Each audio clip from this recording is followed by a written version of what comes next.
प्रदीप काम की सुखीपुर महादेवा और लकछ ठार देखु नच चहरी सोर क गेले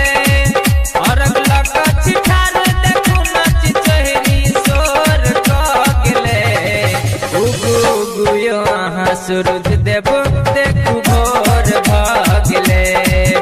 उगु उगु यो आहा सूरज देव देखु भोर भ गेले और लकछ ठार देखु नच चहरी सोर क गेले और लकछ ठार देखु नच चहरी सोर क गेले उगु उगु यो आहा सूरज देव देखु भोर भ गेले उगु उगु यो आहा सूरज देव देखु भोर भ गेले डीजे सुमित सतीश रेमा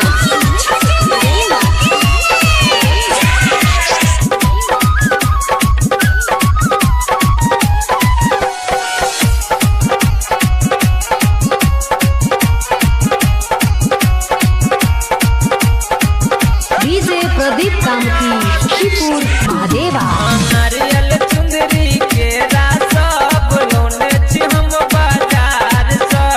विनती सुनू हमरो यहाँ कहे छी बहुते लाचार स बउआ काई काई बात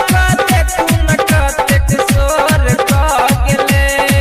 बउआ काई काई बात देखू न कतेक सोर क गेले उगु उगु यो आहा सूरज देव देखु भोर भ गेले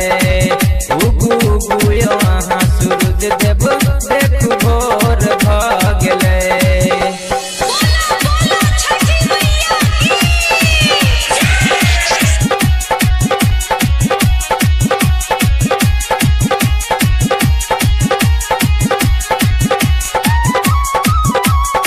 डीजे प्रदीप काम की सुखीपुर महादेवा